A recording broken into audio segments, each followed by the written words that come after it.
So how have these last couple weeks been? I guess as you start eyeing the start of the season, is it turning more focused North Alabama, or what's that been like? Yeah, definitely been a lot more locked in, a lot more focused. We've been going at it with each other for 8 months now, and it's pretty. I mean, it's interesting still because our guys we like to compete, but we're just really super locked in on the next opponent. The intensity's through the roof right now, and everybody's just fired up. Is it Kyeaure? Is that who you say? Yes, sir. Magloire? Yes, sir. Okay. What landed you at Arkansas? Like, when did you first hear from the coaches, and did they talk to you then? Because I think you played cornerback at West Georgia, Yes, right? sir. And did they talk to you then about playing safety, or how did that all unfold? Yeah, so it was super interesting actually. I was in the middle of my recruiting process with just different schools around the country, and was looking around a lot of places, really interested, and Arkansas hit me probably 2 days before I was going to commit somewhere else, and we're talking back and forth. And since a kid, I always wanted to play in the SEC, and this was the first SEC school to take a chance on me, and I really bought into the vision Coach Silverfield projected and just what the safety coaches were talking about in terms of the schematics on defense. And I got really fired up about it, talked to my family, my peers, prayed about it a lot, and decided it was the decision for me. And how do you think things have gone for you? Looks like you kind of rotating around with that first group. Yes, sir. It's been super fun. Like, this is my last year of college football, obviously, and I wanted to make the most out of it, put myself in the best position, but also have like a lot of fun. And we're in a room with just super competitive guys that are fired up about football through and through, and that's like just built me to, I think, the best version of myself as a player thus far, and that's all I could ask for in the opportunity that they've given me. Day Day, so you're you playing primarily on the inside here, right? Are you rotating at all to that position where Quincy is as well, like playing on the outside? Are you playing both of those right now? Yeah, so right now I'll say it's about a 40-60 split, playing end and getting reps at tackle too. What's the biggest difference for you when you have to move over from one to another? With the scheme, or just for whatever your responsibilities are? So I mean, when I'm a field end, where I'm a 4-eye, so I mean it's really the same of tackle when I'm at a 4-eye, but when I'm at an end at a 5, it's just more space. Most of the technique is kind of similar to playing 3 tech, so I played it before, and I have a little experience there, so it's not too big of a jump, but it's not too much different for me. A lot's been made about the depth that you guys have along the defensive line. Obviously, you come from a Oregon program that always has a lot of depth like that. I mean, just how do you think it kind of compares right now with what the depth you've got here, where you've been, and what's impressed you about the room so far?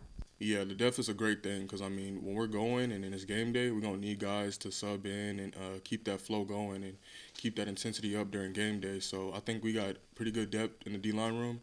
And as long as all of us are on the same page and we grinding and, we're all locked in and it don't really matter who's in, we all gonna play. Dede, what about you? What about your journey to Arkansas? What brought you here? What was that recruitment like? Yeah, so during the transfer portal for me, obviously we were kind of deep in playoffs, so it was the portal. We were mid-portal. I think we had like a week left. So Arkansas was one of the first schools to reach out to me. They were in my recruiting. I talked to Silverfield pretty early and Coach Rob, and they were just a school that stuck out to me. They were on me hard. Once I came here, I really liked what Coach Silverfield, he was telling me about the standards we were going to have and how he was going to build this place up. And, I just really took into that, and I believed in him, and he believed in me. So that's what ultimately landed me here. Did Colton Yarborough maybe help play a factor in that as well? Yeah, I played with him in high school. He definitely hit me up, too, once I hit the portal.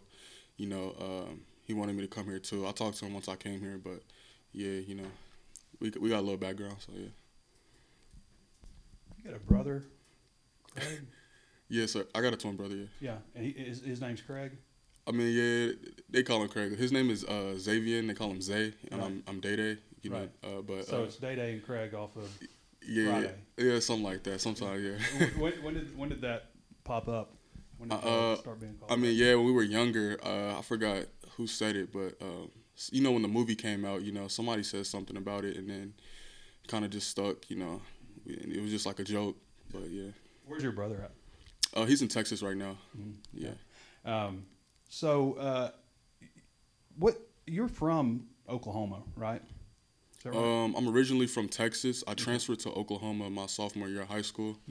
I tried to transfer schools once I was in Texas, and then the whole UIL thing. So I ended up playing in Oklahoma my last 2 seasons of high school. Yeah.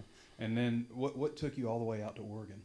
I mean, I don't know, man. It was just like something different, And I did. I liked the coaches that was out there while I was there. So I was just drawn to, some of the stuff, like the campuses and just the vibe there. And what was the reason that you decided to enter the transfer portal? Just want to change the scenery, or? Yeah, I just wanted to play a bigger role. I just felt like I had my role wasn't as big as I wanted to be at Oregon, so I wanted to take in a leadership role and get more time on the field and that sort of thing. Kyeaure, I'm just curious. Coach Silverfield has been bragging on Christian Harrison all camp. Just what's it like having him in that room as a leader, a guy with all that experience? Christian is, to say the least, a phenomenal football player, but he's a good dude altogether. Like he brings a good energy to the room, especially when things get hectic. He keeps a level head through most of it, and it's just good to have somebody like that to learn and grow with, but also compete with in there. Like we have this great brotherly competition going on in the room between all the guys, and somebody like Christian, he always elevates the floor. Like, I mean, if you want to get on the field, you look at him and like, that's the kind of guy I got to play like. That's the kind of guy. If I'm looking to take his spot, I got to play, if not better than him. Like he sets a standard for how the safety should play in our room. You said playing at an SEC school was always your dream. Was there any moment maybe where you felt like that just might not ever happen? And what's it like now living that dream? It's funny. Around the fall camp time last year, I had a teammate who, he was an older guy on the team. I mean, I was an older guy too, but he was older than me somehow.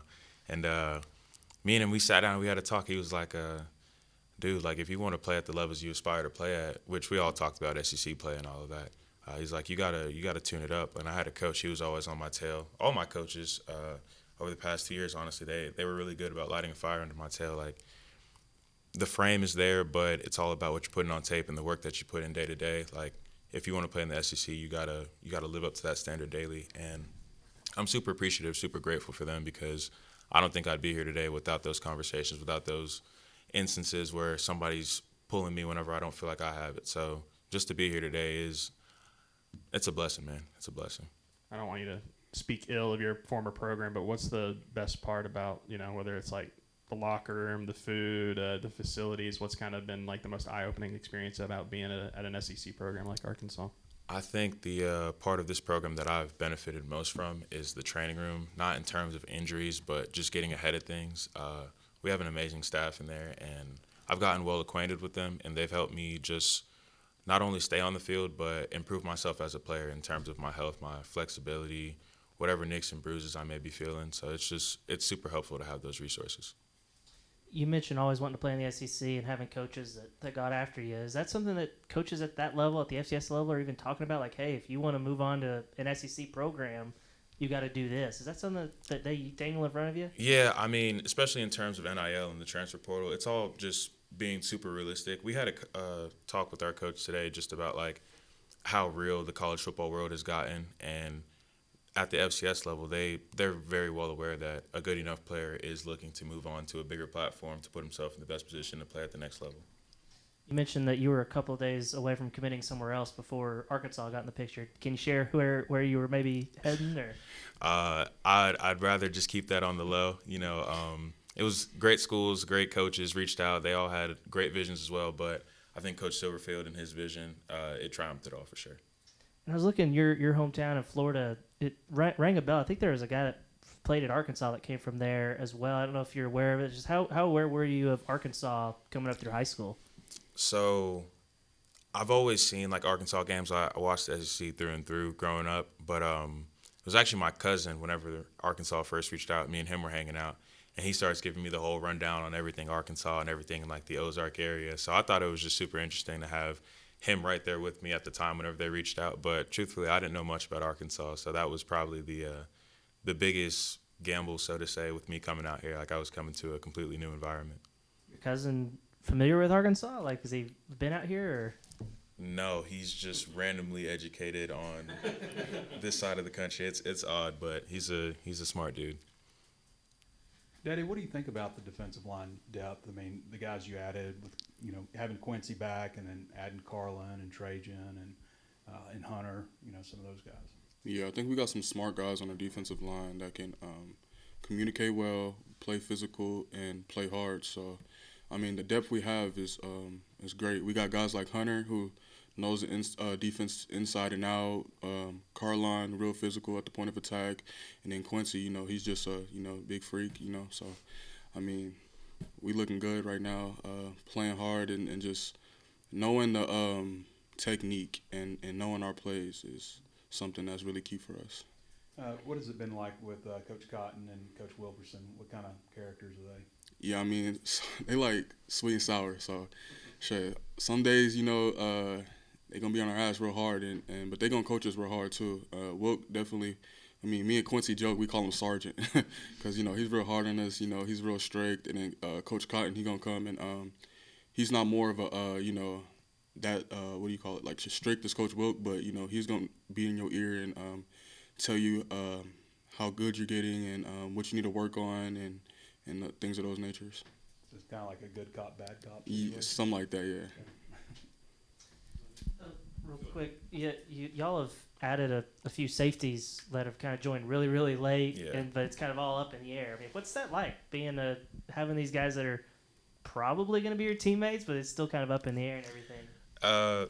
It's super interesting. Like I said, since day one, our coaches, especially in the secondary, did a really good job of just reiterating the fact that the floor is open. We're looking for guys to play. We're looking for guys to compete day in, day out. And it's never a focus on the depth chart or where you are, more about alignment, assignment, and constantly improving. And I think that since January when we all got here, they've done a really good job of just instilling that, like, regardless of the circumstances, regardless of what things may look at, just keep working, keep improving. And I think everybody's really bought into that. So with the new guys coming along, we just show them the standard, live by the standard, and everybody falls in the line.